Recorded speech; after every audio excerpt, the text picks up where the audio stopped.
we are going to make some Nanaimo Bars. Homemade is so much better than those store-bought slabs you can buy. They just taste way better. We're going to make it in a big cookie sheet because it's a lot of work to make them. So if you're going to go through all the work, you might as well make a big batch. So we're going to make our big cookie sheet, which will get you 48 big bars in there. So I want to get all your ingredients together first because we're going to start working on the stove for that bottom layer. So I've got 3.5 cups of graham crumbs, and I have a cup of walnuts that I've chopped up. I chopped them up quite fine, just because if you have big chunks in there, the bottom crust won't hold together very well. So I've just chopped them up a little bit in my little food chopper here, so that it'll hold together better. I also have 1.5 cups of coconut. This is just unsweetened shredded coconut. I think I had close to 1.5 cups of my walnuts just because that was what was left in my container. So this is going to be, I just want to get this set aside for when we're going to do this on the stove. I also have 1/2 cup of sugar and 1/2 cup of cocoa powder. And I have 1 cup of margarine that I'm starting to melt on my stove right now. And 2 eggs that I have lightly beaten. So we're going to move over to the stove and we're going to get this bottom layer cooking on the stove.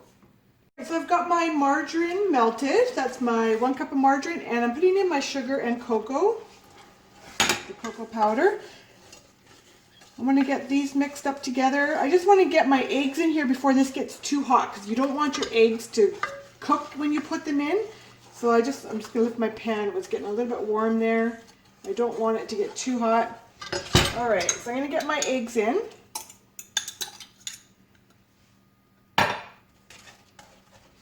And now you're going to bring this up to get this all hot. So you're going to mix this up until this starts to thicken. It'll come to a boil and start to thicken. So we just want to, I'll show you what that looks like. It might only take a minute or two here, so I'll just stop the video, but I'll show you what that looks like.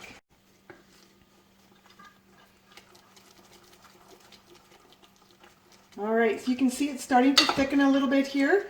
That was only about a minute. I'm just going to give this a little bit longer because I do want those eggs are in there, so you want those to cook. So I'm just going to give this a little bit longer. I'll stop the video again. It won't take long to get this all cooked up. All right, so we've got that cooked up. It's nice and thick, and we're right away going to add in all of our coconut and the walnuts and the graham crumbs, and we're going to mix this together. And then we're going to press it into the bottom of our cookie sheet. So we're going to move over to the island once I get this all mixed up. So we'll stop the video and then we'll start it up again when we're putting it in the pan. All right, just wanted to show you part way through my mixing here. You just want to make sure you're getting everything mixed in so you don't have all dry pieces in there. So you do want it to start to turn a darker brown like over here. You want to get all that graham crumbs and stuff mixed in well. So it just takes a couple minutes to just work that all together. All right, so your consistency, you want to be able so that if you would pack it together, it's going to stay together. Otherwise, your base will be too crumbly.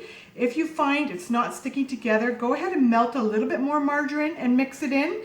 But the amounts that are in the recipe should be good. So you're just going to get this pressed into your cookie sheet and get it pressed in really well because you want that base to hold nice and tight. And then once we've got this all pressed in, we're going to get the next layer going. All right, so we're going to work on the middle layer, the custardy icing sugar layer in the middle, the yellow layer. So I have 1.5 cups of margarine that I have softened in the microwave. Because you want to have this, to get this nice and creamy so that we can spread it in the middle layer. I also have 6 tablespoons of custard powder. You can just purchase, this is Bird's brand custard powder. You'll find that in your baking aisle. This is what gives you the yellow color in the middle of your Nanaimo bars. So I'm just going to get these first 2 ingredients mixing up before I add in my icing sugar and my milk. Because I want to make sure that my butter is nice and soft and creamy.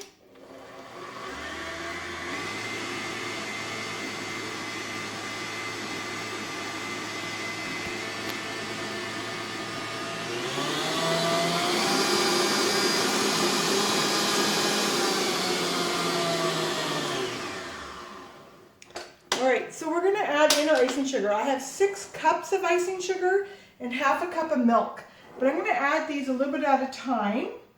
So I'll do part icing sugar and then I'll add a little bit of milk so I can get that all mixed. Just do a little bit at a time so that it just mixes a little bit nicer than if you try to throw it all in. So you don't want to have it lumpy.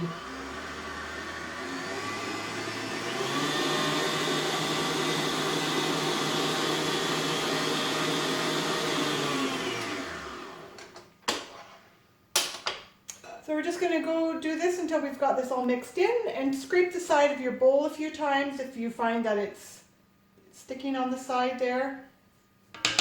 So we'll get this all mixed up and I'll show you what that looks like.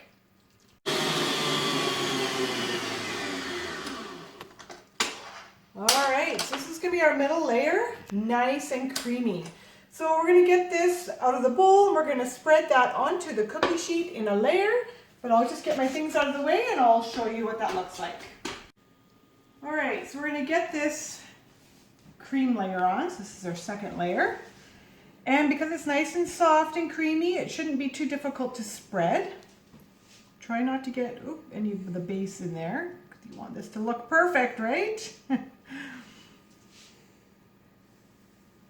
So just take your time, get this all spread out, and then we will get the chocolate layer going once I've got all this spread out. So you want to try to get that spread as even as possible, and then if you run your fingers along the edge, because you want to clean up the side of your pan, because you want to get that next layer on there as well. So we just want to get this excess away from the side of the pan. And then we're going to get the next layer going, which is going to be a bunch of chocolate squares with some margarine. So let me just get this out of the way and then we'll do the next layer. So I've got my chocolate squares, 14 to 16 of them. I think I have 16 here today. Just makes it easier to spread over a big tray. I like to break those in half, and then I have about a quarter cup of margarine. And this, I find that having the margarine in helps with the melting of the chocolate. And we're going to do this in the microwave. So I'm going to put it in for a couple of minutes, then I'll see how melted that is. It might need a little bit longer, but I'll do 2 minutes first. 2 minutes in the microwave. So every microwave is going to be different, so you'll want to check your microwave.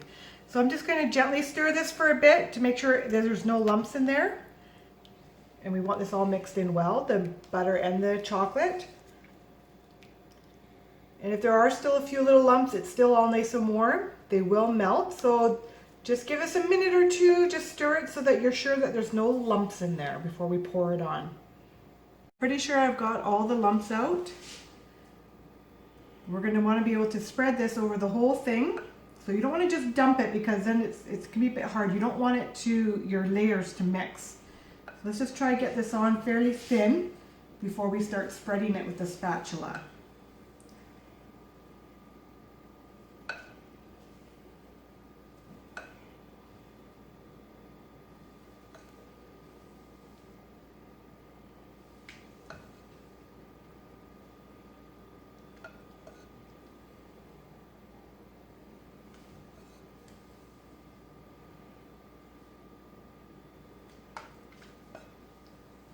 And that margarine also helps give that nice glossy look to the chocolate.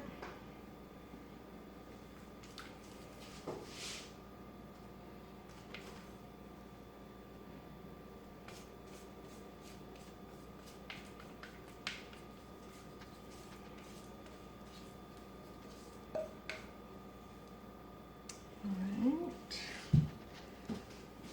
You just want to be gentle.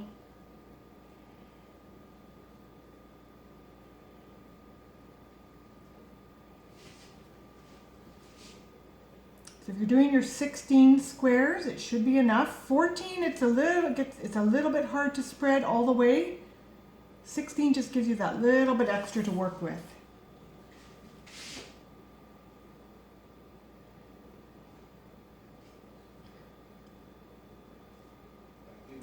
All right, so we've got that spread on the bottom layer.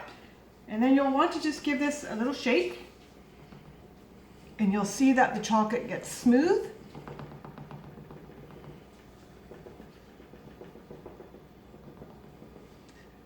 Clean up your edges a little bit with your fingers.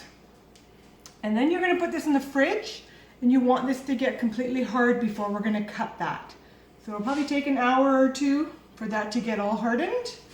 So find a spot in your fridge and get it in there. Alright, so my bars have chilled in the fridge for a good hour, and I pulled it out. I am going to cut it. I'm going to just let it come to room temperature for a little bit here because I see I am cracking it a little bit when I'm trying to cut through the sides there. So I'm just going to score my top. I think I'm going to do 6 by 10, so 60 bars, because you don't want the bars too big because they can be quite sweet. So I'm going to probably get 60 squares out of this. So there's the recipe, and I'll make sure I post a picture along with the video so you can see what they look like when they're done.